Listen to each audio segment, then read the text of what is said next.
Chapter 7, reproduction numbers. There are two reproduction numbers we're going to talk about. R naught or R0 is the basic reproduction number.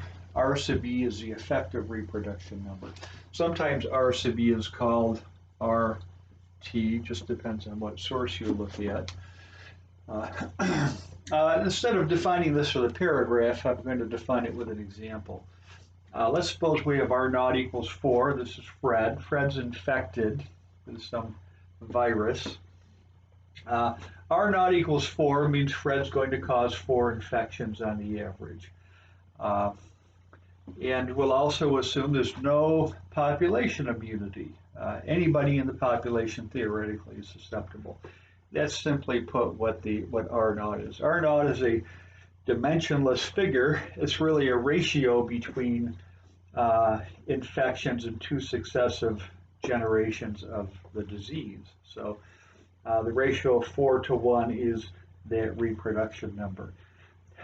Now the effective reproduction number, let's suppose that 6 months goes by and 25% of the population has immunity, and that can come from two different sources. It could come from infections and recoveries, where they recovered had some antibodies built up, or it could come from immunization from a vaccine, either source. But if we had 25% immune, 75% is still susceptible.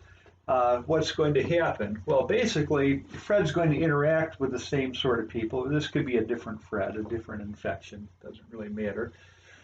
But on the average, these successful infections, what happens is one of these people on the average is going to be immune. So guess what? Fred only infects 3 people on the average. So you can actually calculate the effective reproduction number as 75% of the basic reproduction number. 0.75 times 4 is 3. That's what an effective reproduction number is. We'll talk more about this formula later.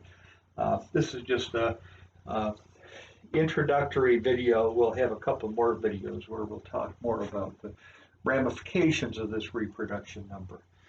So one more fact, if we have a reproduction number of 4, obviously this thing's going to proliferate.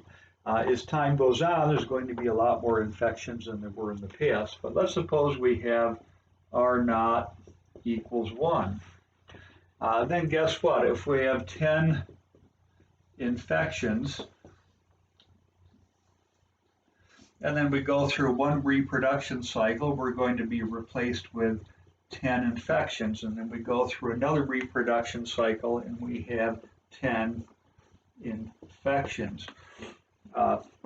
This is really an equilibrium state where the number of infections in any generation are going to be the same.